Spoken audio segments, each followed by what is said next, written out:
He's going west. To Edmonton, maybe, if he keeps it up. But for now, he has the travel plans of a bottle rocket. That way, as far as the pressure will carry him. The sky seems bigger than usual with extra rows of stars. The night is that clear. The casino's spotlight sweeps past, and he wants to get beyond it. Everything will be better the moment he can't see it anymore. What he knows is this: he is as cold as he has ever been, and as hot. He has been struck everywhere at once. Every nerve is shivering, and every muscle hurts. And then he's lying on the highway, his bike far behind him, and his clothes have been burned away. Chapter 1. Gabe. It was a beautiful night in June, but Gabe was not comfortable being outside. Specifically, he was not comfortable standing bare-assed on Sandy Clausen's front porch. He knocked on the splintering door, casting nervous glances over his shoulder at the street. It was so far from a main drag that it wasn't even fully paved. It merged from crumbling pavement into gravel and dirt about halfway along the row of ill-used duplexes. Still, those duplexes were crammed to the rafters, and the residents came and went without regard to time, so there was no telling when a beater would roll by on its way to the nearest 7-Eleven. To Gabe's relief, he heard Sandy's footsteps approaching the door. He placed himself to the left side of the porch, assuming Sandy would use the chain, and waited until the door opened the 2 inches or so that the chain allowed. Then he leaned in so that his face would take up most of Sandy's view. "Hey," he said. Sandy shoved a dark blonde curl out of her face and scowled at him. "What happened to your key, Gabe? I had to put my book down to be your fucking butler." "Sorry," Gabe said automatically. A pissed off Sandy always merited a sorry, in Gabe's opinion, regardless of his culpability. About that, though, don't open the door." In the silence that followed the door's opening, he said, "It's not my fault you're seeing the goods. I told you not to open the door." "Oh my God," Sandy said, one blunt-nailed hand pressed tight across her eyes. "I am not seeing the goods. I see nothing. Get into the bathroom and I'll bring you some clothes." "Deal," Gabe said, waiting until Sandy had moved aside before heading for the only bathroom. He was relieved beyond words to find it unoccupied, almost as relieved as he'd been not to see either of Sandy's roommates in the living room as he'd scurried by. He gave the door a good slam to let Sandy know she could uncover her eyes. The sound of her cursing him as she searched for clothes that might fit let him know his message had been received. "Jesus fuck," drifted through the air, and Gabe smiled. The bathroom door wasn't the one that had come with the place when it had been built in the 60s. That door had been replaced at some point by the cheapest thing home hardware had to offer, and it let bits and pieces of Sandy's rant reach him. "Naked in the middle of town. Your brother is going to... In the horse-raping Christ is wrong with you. We'll never know." "Horse-raping?" Gabe asked the door as if it might have an answer. He knew better than to expect one from Sandy. Not that it mattered. He had more important things on his mind. He turned to face himself in the mirror. Gabe couldn't have said exactly what he'd expected to see there. He was together enough to know that he was likely in shock. He didn't have a sense of how badly hurt he might be, but he knew what kind of shape his bike was in and how far he'd slid down the road, so pretty hurt, he figured.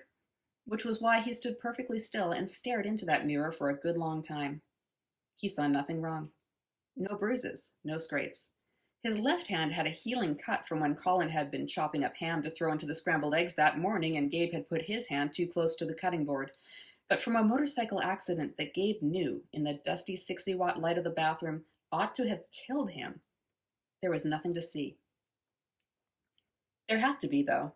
As he searched himself for a sign that he'd been body surfing a highway, for some indication that the friction and fire that had stripped him of clothing had done some damage to the flesh beneath, he came to the uncomfortable conclusion that he must be crazy. Or concussed. He'd hit his head and he was seeing things, in the sense that he wasn't seeing things that absolutely had to be there. He had an appropriately crazy thought then, that it was good they were all lazy at Sandy's place. Because it had been almost a year since Jerry's birthday when Sean had knocked out the porch light with a boken and no one had replaced it, which meant that Sandy hadn't been able to see how fucked up Gabe clearly had to be. She would have lost it if she'd seen that. So score one for lazy roommates. Seconds later, Gabe found himself laughing again in a spiky way that suggested he might be about to cry. He was laughing because Sandy had knocked on the bathroom door and the surprise had almost killed him. His heart had stopped for a moment, and then Sandy had shoved a pile of clothes at him and asked what was so goddamn funny.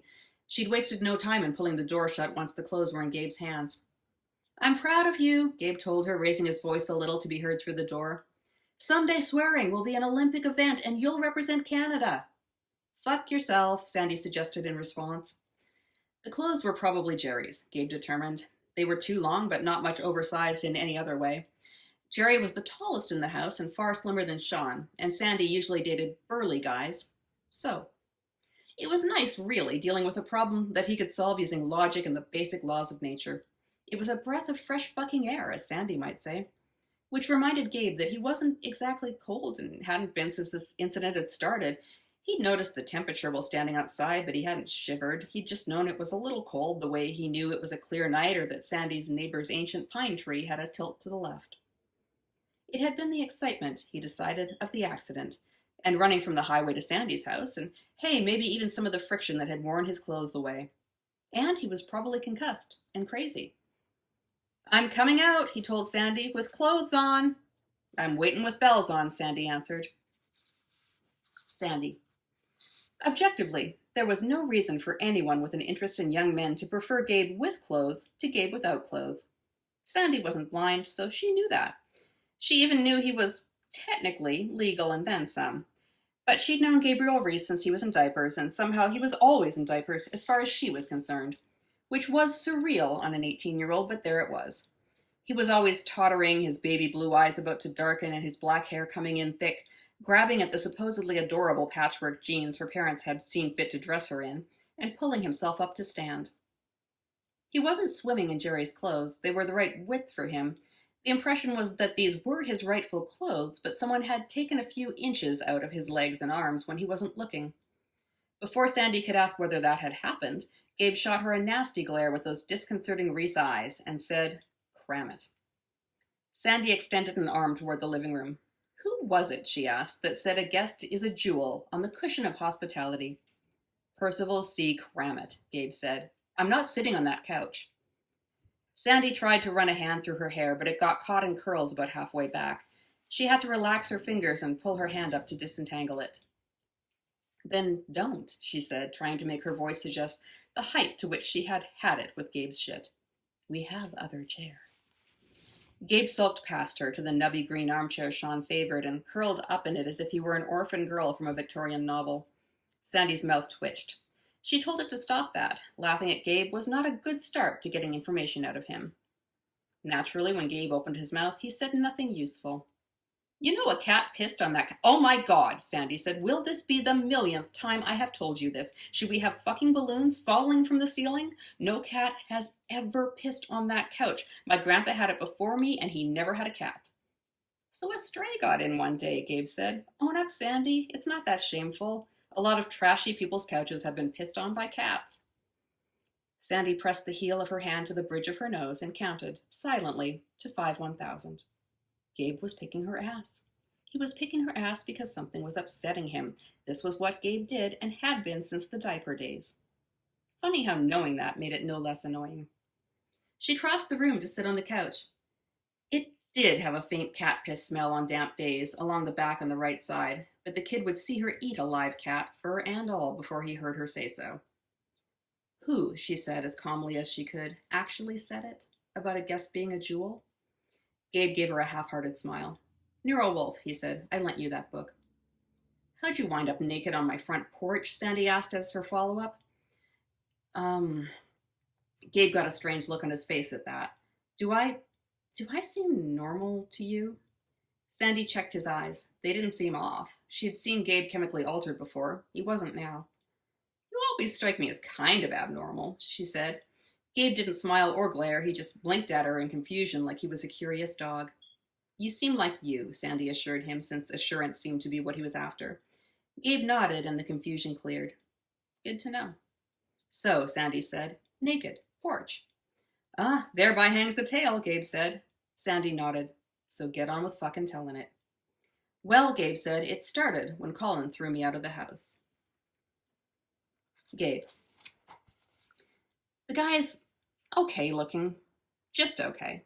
But okay is okay as far as Gabe is concerned, because this guy is about to give Gabe head, and no one has ever done that for Gabe before. North Battleford, Saskatchewan isn't a place where guys generally offer.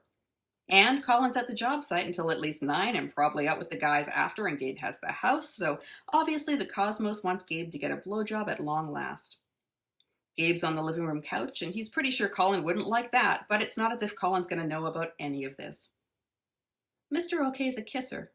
Gabe could do without that. He barely knows the guy, and it seems weird. The blowjobs should seem weird too, in fairness. Gabe's probably over the weirdness in that case because he would really like to have a blowjob, and his brain will do whatever it has to do to make that work for him. What's more, thinking about any of this crap while a guy who's about to blow him is prospecting for his larynx is not what he should be doing. It is not seizing the day. He should be going with it.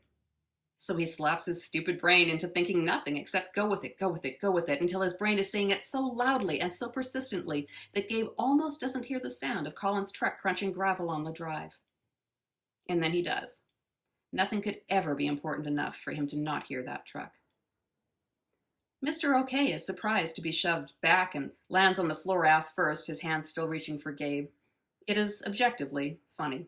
Probably the first time someone has shoved him like that before he could even get down to business. Gabe tells him to put his goddamn clothes on and leads by example. Not that they're completely undressed, but it's obvious what they've been doing, and obvious is not what Gabe's going for. 100% evidence-free is more what he has in mind. Hey, Gabe, we broke up early, Colin says as he walks in the front door. That's Colin all over, starting the conversation before he even sees Gabe. Drop whatever you're doing, kid. Colin's home. Not that Gabe generally objects. Now Mr. OK is showing some hustle. He's got one of his shoes on, and he's already scouting for a back door. Gabe doesn't have the heart or the time to tell him the place doesn't have one. You want to see a movie or something? Colin says this over the sound of the fridge door opening and a beer bottle chiming softly. It's a regular old night at the Reese house. Movies and beer. Gabe is searching for a place to hide Mr. OK. Behind the couch, maybe? In Colin's room? Oh, that one's risky, but Gabe could get Colin out of the house and on the way to see a movie and then, Jesus Christ! That's the sound of the jig being up. Gabe would know it anywhere. How old are you? Colin has Mr. OK's shirt in his hands as he asks this, and Mr. OK is wearing said shirt, so that's awkward. It's a weird question, too. Gabe is still trying to figure out why it matters how old the guy is when Colin shoves Mr. OK toward both the floor and the archway to the kitchen. It's kind of an angled shove. It gets the job done because Mr. OK lands on the kitchen floor before spinning from lying on his back to being on his hands and knees and then scrambling out the door with no dignity, but a pretty good rate of speed. Gabe, who has always been dazzling with words, looks at Colin and comes up with one for the ages. He says, "So now you know." He doesn't wait for a riposte. He heads for the kitchen and out the front door, pausing only long enough to put on his shoes and grab the keys to his motorcycle. No jacket or helmet, an omission Colin would not like, but Gabe figures Colin would have to catch his gay ass to beat it to death. Which, who knows? He might. Oh God, Gabe. Sandy had her eyes screwed tight, her forehead resting on her hand, as if Gabe had given her a migraine with this story. I know, Gabe said softly. He's never going to talk to me again. I better hope he doesn't. If he's close enough to talk to me, he's close enough to kill me, right? Sandy raised her head and squinted at him. You are... Could you explain to me again the part where Colin actually threw you out of the house? What? Gabe shrugged. He didn't, physically throw me out, but he didn't vocally throw you out, Sandy said. He didn't, figuratively throw you out. There was no throwing of you out. Gabe leaned his head against the back of the chair and stared at the stippled ceiling. It had little gold and silver flecks in it. Someone at some time must have thought that would make it more attractive. Gabe did not understand that person. Okay, fine, Gabe said. I got while the getting was good. Are you happy? Lord, no, Sandy told him. Why would I? Look at me, punk. Gabe rolled his eyes before lowering them to bring Sandy into his field of vision. Okay, Sandy said. Why would you think you would need to run from your brother? Because, Gabe said, raising a hand and mimicking sign language as he spoke, he caught me with a guy. Now he knows I'm gay. That's obnoxious, Sandy said, stabbing an index finger in Gabe's direction. You picked that up from Sean, didn't you? That fake deaf thing? Don't let me catch you doing it again. The problem, Gabe said evenly, remains. There is no problem, Sandy said. Gabe, you idiot. Your brother knows you're gay. I mean, before tonight. He knew. Gabe put his hands on the arms of the chair and leaned forward, his heart pounding the way it had when Colin had manhandled his date. He what? You told him? Sandy gave him a look he couldn't read and seemed about to say something when the front door opened and Jerry came in. He appeared beat, his orange-red hair messed up and his face unshaven, which always made Jerry seem as if he'd been eating spaghetti and was slipshod about washing up. Gabe shot Sandy the best shut the fuck up glare he could manage. From the corner of his eye, he could see Jerry looking him up and down. You wearing my clothes, Younger? Gabe had never found Jerry's habit of calling him Reese the Younger endearing, but it sucked in a special way on this special night. Just trying to pick up your sweet style, Gabe told him, still eyeing Sandy. Good luck, Jerry said. He walked past the living room and veered into the kitchen. Long day? Sandy called after him. There was a busted hard drive in Meadow Lake, Jerry called back. 4 hours of driving for a 15-minute fix. They couldn't get it done local? Sandy asked. Jerry appeared in the living room entrance with a beer in his hand. It is expressly not my job, he said, to point that out to clients. Yeah, really, Sandy said. She turned to Gabe. I didn't tell him anything. I didn't have to. Tell who what? Jerry inquired, entering the living room and taking the far end of the cat piss couch. Nothing, Gabe said distinctly, glaring at Sandy. She gave him a sweet smile and Gabe's stomach dropped. Whatever was coming, he was going to hate it. Jer, Sandy said, what would you say Gabe's sexual orientation is? Sandy, shut the fuck up, Gabe said, launching himself out of his chair and then not knowing what to do because it wasn't as if he could hit her. She could take him. He stood in front of her wishing he were dead, or she were, or everyone. He is gay, Jerry said. Gabe stared at him, speechless. He felt cold again, frozen clear through the way he had on the highway. You sure? Sandy asked. I would say he is less gay, Jerry said, than Lady Gaga doing an impersonation of Liza Minnelli on a float in the San Francisco Pride Parade, but gayer than David Bowie. Oh my God, Gabe said. He could barely hear himself. The words felt heavy, almost impossible to push out. You told everyone. Sweetie.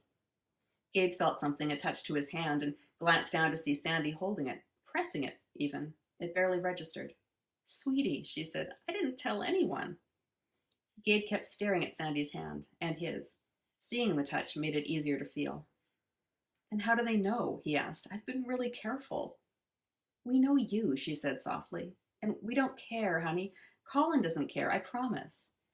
Slowly, Gabe pulled his hand from Sandy's and backed into his chair. He could believe, maybe, that Sandy hadn't told anyone. She'd promised. She'd never broken a promise to him before. But that was one thing. Colin not caring was something else. He threw the guy out, Gabe said, staring now at the way his hands rested in his lap. Was it a gay way of holding his hands? Did he sit gay or something? Was it all over his face? Guy? Jerry asked. Colin caught Gabe with some guy, Sandy said. An older guy. Ah, Jerry said. Colin gave him the bum's rush. You're a funny man, Sandy said, biting off the words. There was silence for a second or two, and then Gabe heard Jerry taking a pull on his beer. Giving up on his career as a comedian, it seemed. Gabe, come on, Sandy said. If you were Colin's little sister and you'd come home with some skeezy older guy, what do you think Colin would have done? If you were a chick, Jerry said, Colin would have castrated the guy on your kitchen table. So this actually went better. You have to eat on that table, Sandy agreed. Gabe raised his head and looked from one to the other of them, their earnest expressions the way they were leaning forward slightly to give their words that extra push in his direction, and to his great surprise, he laughed. Right through to tears, and Sandy laughed with him. Jerry was too damn cool to laugh, but he smirked while he finished his beer, which was effusive for him, and Gabe appreciated it, because he knew the guy, and he knew what he was like, and he was okay with that. I'll make coffee, Sandy said, getting up and patting Gabe's knee on her way past him to the kitchen. And then you can tell us how you wound up naked on the porch. Sandy.